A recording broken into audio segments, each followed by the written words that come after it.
Bueno, continuamos con medición de agentes biológicos. Como en cualquier medición, con la medición lo que perseguimos es determinar la concentración de los agentes contaminantes, en qué concentración se hallan en el ambiente de trabajo. Ello implica dos aspectos. Tenemos que realizar la toma de muestras y después el análisis de las mismas. Bien, para que la medición sea efectiva, es decir, para tener la garantía de que las mediciones pues son correctas, estas tomas de muestras deben de ser representativas de la exposición y además deben ser fiables, ¿vale? Las tomas de muestras deben representar las condiciones del ambiente lo mejor que se pueda y además deben ser fiables. Esto quiere decir pues, que en la determinación, el valor que hemos obtenido de concentración, tenemos que tener una cierta certeza de que ese valor corresponde con el valor real. Entonces, tienen que ser representativas y fiables. Esto, para la determinación de agentes químicos, tiene su problemática, pero no mucha. Sin embargo, en las mediciones de agentes biológicos es más difícil cumplir con estos requisitos debido a la peculiar naturaleza de estos agentes. Entonces, la proporción relativa de un agente biológico en una muestra debe reflejar o debería reflejar su proporción en el material original. Para conseguir esto, pues tenemos que manipular la muestra de tal forma que no se contamine durante su captación y que los agentes biológicos sufran los mínimos cambios posibles. Si contaminamos la muestra o los agentes biológicos sufren determinados cambios, pues ya lo que vamos a obtener ahí no va a ser representativo de la realidad de nuestro puesto de trabajo. Como hemos visto, los resultados obtenidos en una medición ambiental de agentes biológicos no siempre son fiables, fáciles de interpretar y unos datos incompletos sobre la exposición a bioaerosoles pues podría llegarnos a confundir y complicar un estudio, conduciendo a conclusiones erróneas. Por lo que, al realizar una evaluación a exposición a agentes biológicos, quizás no siempre vamos a poder o vamos a deber realizar la medición si es que esa medición nos va a conducir a conclusiones erróneas. Si finalmente decidimos realizar la medición, pues vamos a tener, para realizar la planificación de la medición, que es de lo que trata esta nota técnica, vamos a tener que ir contestando una serie de preguntas. Vamos a tener que contestar por qué tenemos que realizar la medición, qué debemos de medir, dónde y cuándo se debe realizar la toma de muestras, cómo debemos de realizarla, esto está directamente relacionado con el equipo de medición, y cuál es el número de muestras que tenemos que tomar. Pues bien, pues poco a poco vamos a ir viendo o intentando responder a esta serie de cuestiones. La primera, ¿por qué? ¿Por qué tenemos que realizar la medición? Este está relacionado con el objetivo de la medición y puede ser por tres razones fundamentalmente. En primer lugar, porque nos lo exija la ley para dar cumplimiento a los requisitos legales, ¿vale? En segundo lugar, puede ser que necesitemos realizar una medición para obtener datos epidemiológicos. Y por último, en tercer lugar, puede ser también por motivos de interés científico o investigación. A veces, o la mayoría de los casos, también vamos a realizar una medición para caracterizar la contaminación típica o el nivel de fondo y para identificar posibles desviaciones sobre este fondo. A ver, os recuerdo que estamos hablando de agentes biológicos y los agentes biológicos están por todas partes, ¿vale?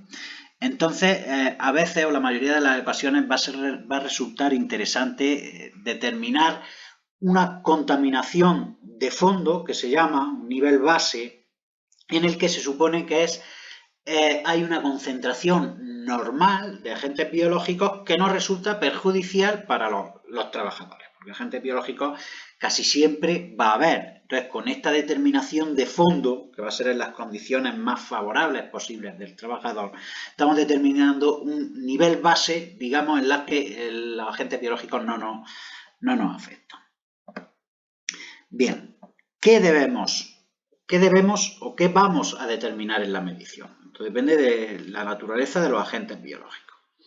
¿Qué vamos a determinar? Bueno, pues los bioaerosoles ya hemos visto que son mezclas complejas de partículas suspendidas en el aire que puede incluir microorganismos vivos, eso va a ser una cosa que podamos determinar, cultivar dentro de estos pueden ser cultivables y no cultivables, también podemos determinar microorganismos muertos, sus fragmentos, toxinas y partículas producto de los desechos de todo tipo de materia viva que pueden determinar ciertos efectos adversos para la salud.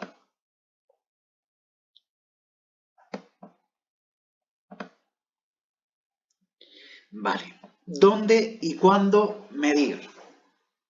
Bueno, la decisión sobre dónde y cuándo medir va a depender de la necesidad de que haya de establecer exposiciones promedio o bien caracterizar la exposición más adversa.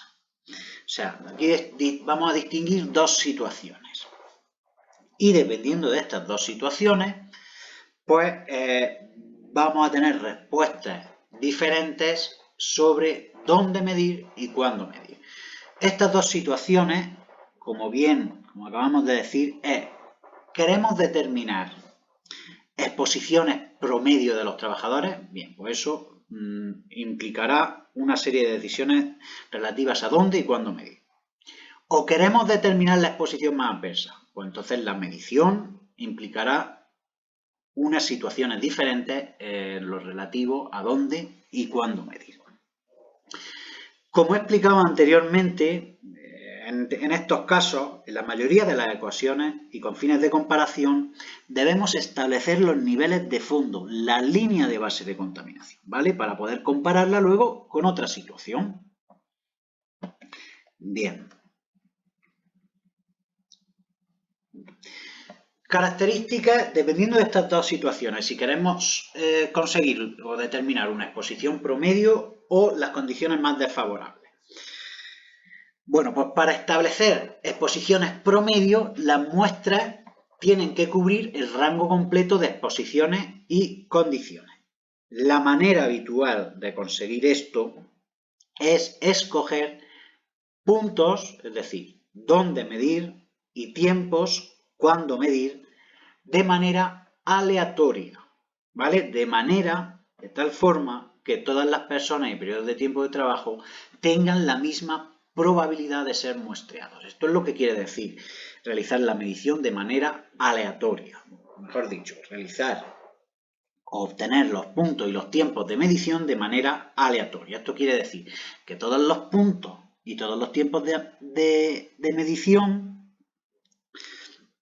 dónde realizar la medición y cuándo, todos estos puntos tienen la misma probabilidad de ser tomados. Esto se puede hacer como, si queréis, es bueno que lo leáis, pues este ejemplo se puede hacer con aplicaciones informáticas de generación de números aleatorios, ¿vale? Que son números pues, que se generan aleatoriamente, que todos tienen la misma probabilidad de que salgan, totalmente al azar. Esto era para la determinación de una exposición promedio. Luego tenemos la otra parte, la determinación de la exposición más desfavorable. Bien, pues en este caso las muestras deberemos tomarlas cerca de los focos de contaminación conocidos o sospechados. O bien en los trabajadores sintomáticos o aquellos trabajadores que pueden tener o se cree que tienen o pueden tener exposición más alta. Aquí tenemos un ejemplo, ¿vale? Donde indica el esquema de decisión para planificar dónde se debe muestrear. Vale, esto nada, aquí en el cuadro 3 también tenéis, leeroslo, un ejemplo en este caso para la planificación del muestreo para determinar crecimiento fúngico en un sistema de ventilación y presencia de esporas fúngicas en el aire interior. Veréis que se establecen mediciones en lo que hemos llamado línea base, línea de fondo, y luego mediciones en los puestos de trabajo. Continuamos con la siguiente pregunta. Selección del equipo de toma de muestras. ¿Cómo debemos realizar la toma de muestras? Esto es fundamental. Bueno, esto viene determinado por las siguientes cosas. ¿De qué depende la elección de un equipo de muestreo u otro? Os recuerdo que los equipos de muestreo ya lo hemos trabajado con la tabla que hicimos de Excel con los diferentes equipos de muestreo. Bueno, pues la elección de equipos viene determinada por o depende de la naturaleza de los agentes biológicos que hayamos decidido medir.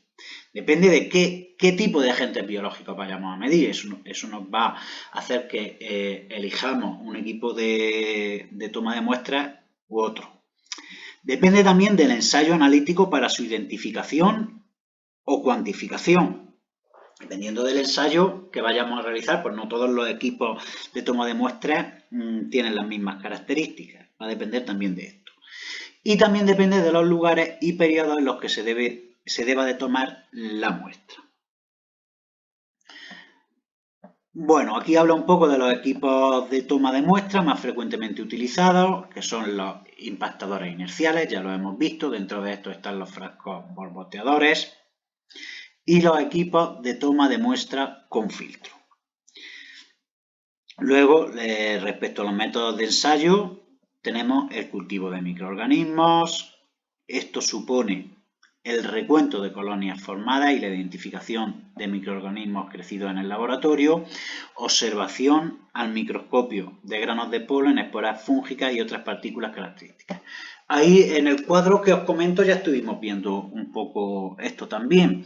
Estuvimos viendo si permitía cultivo y permite observación al microscopio. Estos son los dos grandes grupos de análisis que se realizan a las muestras de agentes biológicos. Por un lado, el cultivo de los microorganismos para el recuento de las colonias formadas y por otro, su observación, su identificación en el microscopio.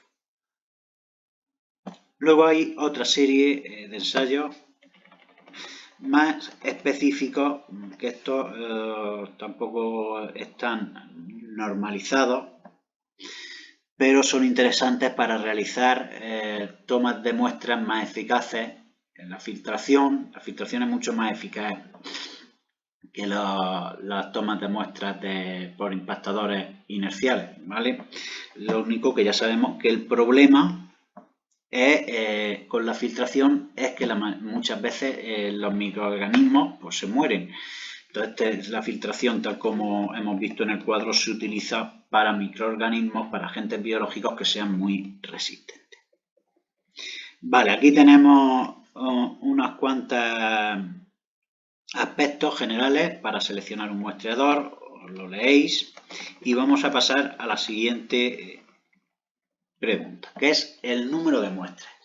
¿Cuántas muestras debemos realizar? Bueno, el número de muestras que se han de tomar viene asociado a diversas consideraciones. ¿De qué depende el número de muestras? Bueno, pues va a depender del objetivo de la medición, de la variabilidad espacial y temporal del parámetro medido. Nosotros vamos a determinar un parámetro, yo qué sé. Vamos a hacer el recuento de microorganismos, por ejemplo. Y para eso vamos a realizar un cultivo.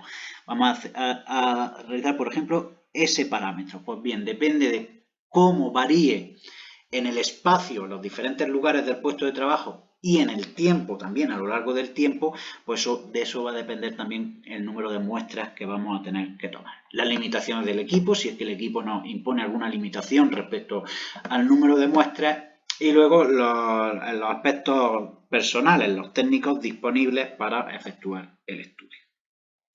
Bueno, todo esto para determinar el número de muestras pues se estudia a través de la estadística, ¿vale? Y aquí en esta tabla tenemos dependiendo del objetivo de la medición, cuántas muestras debemos de tomar. Por ejemplo, si el objetivo de la medición es determinar la exposición en la peor de las situaciones, pues entonces debemos tomar como mínimo tres muestras no aleatorias.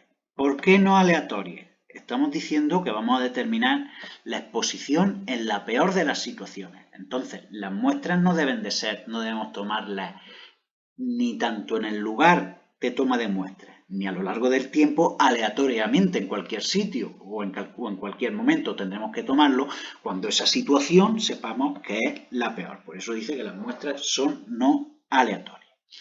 Como mínimo 3, y además cada una de ellas se debe de tomar por duplicado. Bien, cuando lo que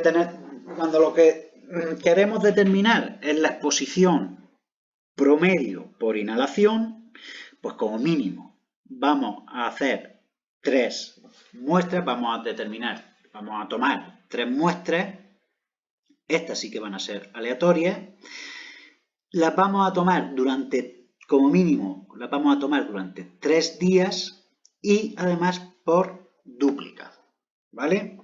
Esto es cuando queramos determinar el intervalo de confianza de la media y la varianza. Esto no lo vamos a ver aquí, ¿vale? Lo que es.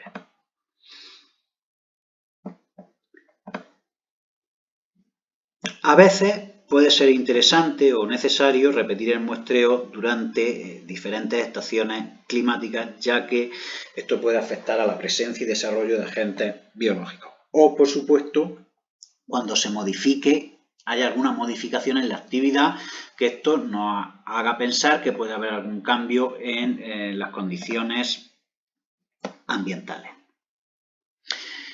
Bueno, es importante también señalar que el número de muestras significa cuántas muestras tenemos que tomar para cada tipo de parámetro de interés que se haya decidido muestrear y ensayar, y no indica el número de los diferentes tipos de muestras.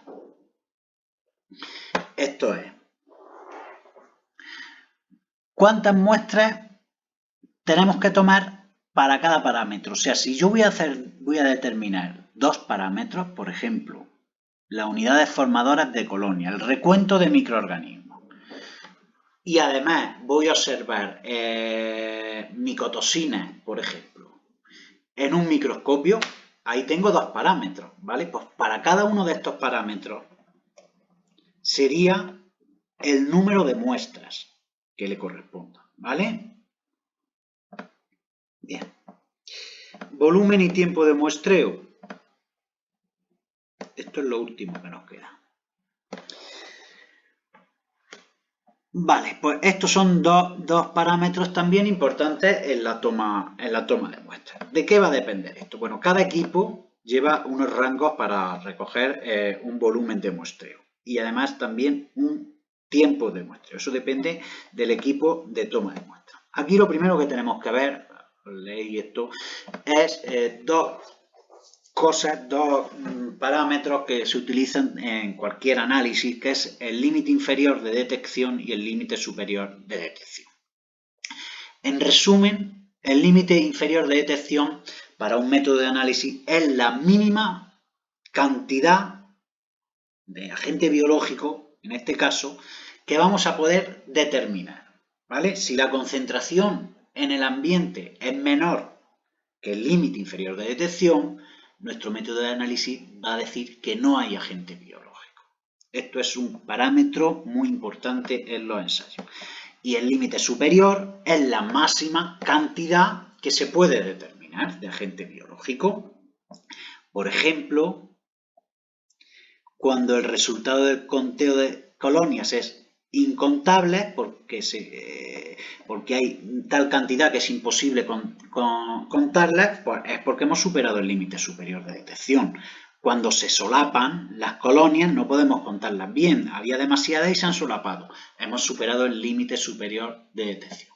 Entonces, para un método de análisis en concreto, nuestra concentración en el puesto de trabajo, para que podamos aplicar ese método de ensayo, la concentración de los agentes biológicos deben encontrarse entre el límite inferior de detección y el límite superior de detección.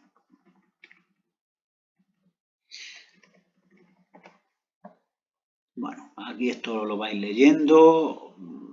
Para el recuento, normalmente, para poder realizar un buen recuento de colonias en una placa, pues ese número debe estar entre 25 y 250, ¿vale? Y aquí tenemos unos ejemplos, y esto hay una pregunta también en el documento de ejercicios, de los ejercicios que tenéis que hacer, que os he dejado en el Classroom. Aquí hay una tabla con diferentes equipos de medición, ¿vale? Estas son las características de la placa y el volumen de aspiración. Y para diferentes tiempos, ¿vale? Pues aquí tenemos el límite inferior y el límite superior. El ejercicio que he puesto es escoger, dependiendo de la concentración que nosotros preveemos que va a haber en el ambiente del puesto de trabajo, concentración de agente biológico, pues nosotros tendremos que coger un equipo de medición que concuerde con esa concentración. Con un ejemplo se ve más fácil. Por ejemplo, si yo preveo, mejor dicho, que la concentración de agente biológico va a ser de 6.000 unidades formadoras de colonia por centímetro cúbico, pues yo, por ejemplo, no voy a poder coger ningún equipo de medición de estos, porque ninguno llega hasta 6.000. Aquí, por ejemplo, un impactador multiorificio, utilizando un tiempo de captación de medio minuto, yo puedo hacer la toma de muestras cuando prevea que la concentración en el ambiente está entre 710 y 5.570. Por ejemplo, el impactador multiorificio, utilizándolo con un tiempo de captación de 0,66 minutos, puedo utilizarlo si yo preveo que la concentración en el ambiente es o está entre 170 y 288 unidades formadoras de colonia por metro cúbico. Y así sucesivamente. Y con esto ya no hace falta, y esta parte tampoco la vamos a ver.